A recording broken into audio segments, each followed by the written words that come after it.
Papy. Oh, oh, les enfants, vous êtes là? Qu'est-ce que vous faites ici? Tu nous racontes une histoire? Oh, mais des histoires, mais j'en ai plein, moi, des histoires. Si je vous lisais les nouvelles extraordinaires d'Edgar Allan Poe, ça vous va? Oui. Alors, je vais commencer par la première nouvelle, Un cœur révélateur. C'est l'histoire d'un jeune garçon et d'un vieillard, tout comme vous et moi. Et en fait, dans cette histoire, pour simplifier, c'est l'histoire d'un meurtre par le jeune. C'est lui-même qui nous raconte cette histoire une semaine avant son arrestation et avant le meurtre.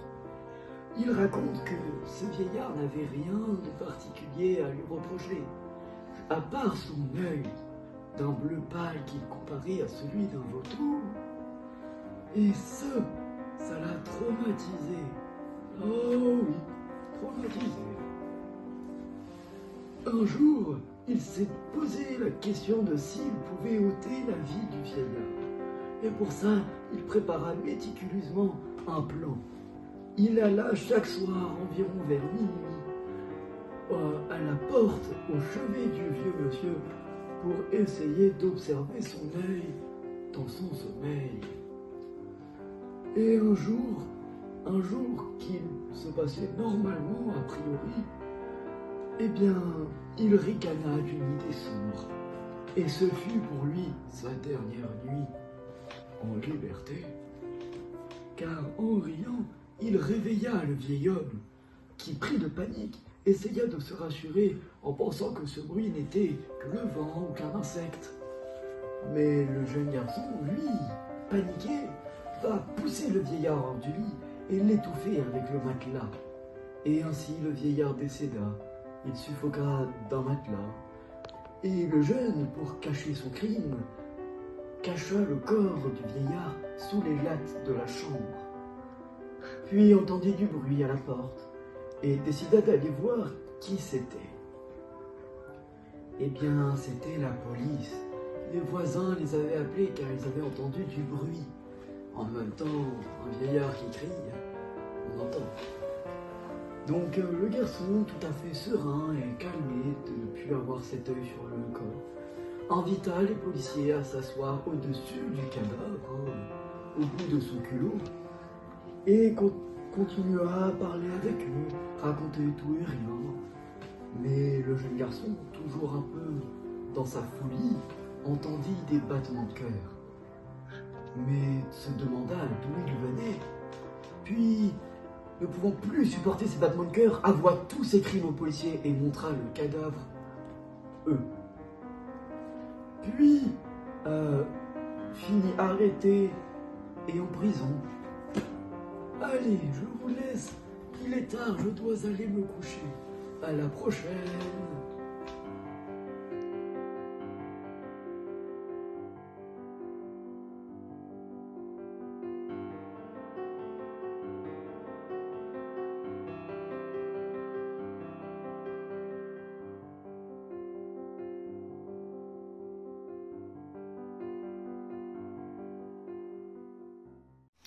La barrique d'Amontillado est une nouvelle écrite par le célèbre écrivain américain Edgar Allan Poe. L'intrigue se tourne autour de Montrésor, le narrateur, qui se venge de Fortunato, un homme qu'il considère comme un rival. Montrésor invite Fortunato dans ses caves pour déguster un vin rare appelé l'Amontillado. Cependant, une fois dans ses caves, Montrésor piège Fortunato et l'emmure vivant derrière un mur en pierre. Ce qui est particulièrement intéressant dans cette nouvelle d'Edgar Allan Poe, c'est le fait qu'il parvient à créer une atmosphère de tension et de suspense. Il utilise des descriptions détaillées pour nous plonger dans les profondeurs de la cave et nous faire ressentir toute l'angoisse grandissante de Fortunato. La barrique d'Amontillado explore également différents thèmes tels que la vengeance, la trahison ou bien la folie. On peut se demander si Montrésor, étant le narrateur, est un narrateur fiable ou s'il est lui-même victime de sa propre démence. Une fois dans les caves, Montrésor profite de l'ivresse de Fortunato pour l'emmurer derrière un mur en pierre sans lui laisser aucune chance de s'en échapper. Mon trésor se venge ainsi de Fortunato, satisfaisant sa soif de vengeance. Ce qui rend cette histoire si captivante, c'est l'atmosphère oppressante et la tension qui monte tout au long de ce récit. On ressent la folie grandissante de Montrésor et la terreur de Fortunato alors qu'il réalise sa triste destinée. En résumé, La Barrique d'Amontillado est une nouvelle captivante qui mélange habilement le suspense, l'horreur et la psychologie. Bonsoir, je vais vous raconter l'histoire du corbeau. Le personnage lisait tranquillement son livre dans sa chambre, quand soudain, on toqua à la porte. Sachant qu'il n'attendait personne, pour se rassurer, il ouvrit la fenêtre. Lorsqu'un corbeau entra dans la pièce sans un bruit de battement d'aile. Il se demandait qu'est-ce que cela voulait dire en pensant à sa bien-aimée décédée. Il se posa des dizaines de questions, il les posa à voix haute en s'adressant au corbeau. Il lui dit alors « jamais plus ». Sans s'en rendre compte, il commença à devenir fou. Le temps passait et le personnage devenait paranoïaque. Il commença à hurler en demandant au corbeau de lui prendre son cœur. Il se sentait dominé par cet être doué de parole. Son âme sortait de son corps, puis il s'écroula sans vie, et le corbeau dit alors « jamais plus ».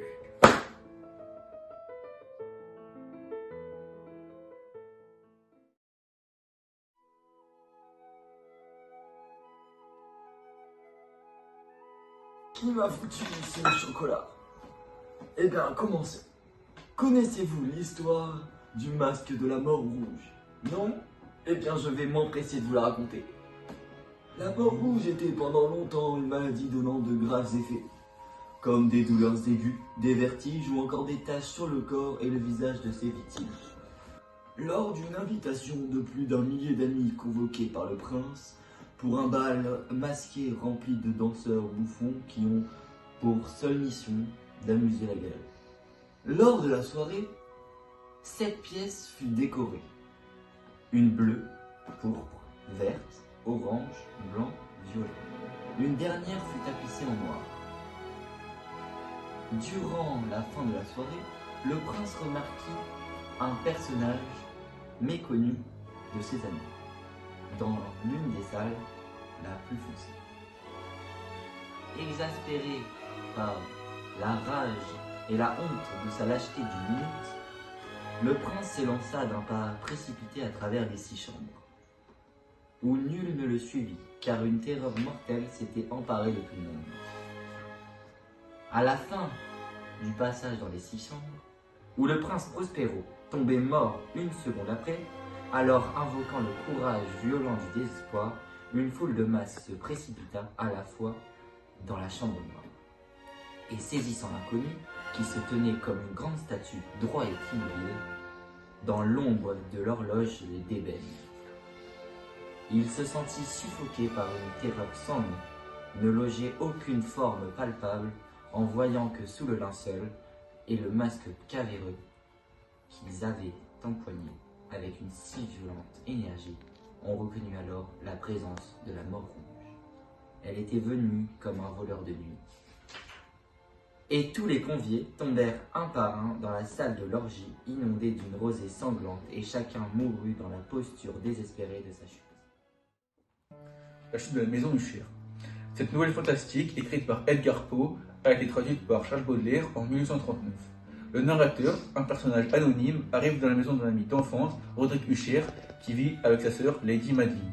Le vieux manoir de cette famille noble apparaît tout de suite sinistre, étrange et mélancolique. Le narrateur remarque des fissures sur la façade. Le narrateur est mal à l'aise aussi en voyant son ami Roderick très perturbé, agité et souffrant d'une hyperacuité des 5 sens, qui est une maladie familiale.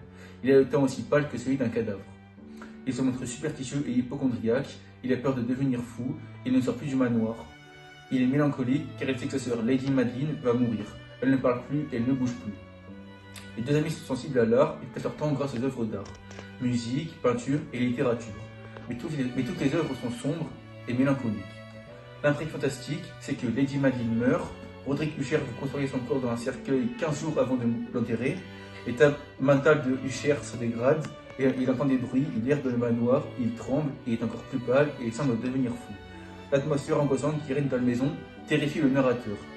Les nuits d'orage très violents, les personnages visent le récit d'un chevalier qui combat un dragon, et le narrateur croit entendre les mêmes bruits métalliques que dans l'histoire. C'est une coïncidence ou un événement surnaturel? Soudain, Lady Madeline apparaît dans ses vêtements blancs tachés de sang. A-t-elle été enterrée ou est-elle une revenante? Elle se jette sur son frère pour le tuer et se venger. Après cette apparition morbide, le narrateur, horrifié, s'enfuit et voit la maison de chair s'écrouler et être englouti dans les temps.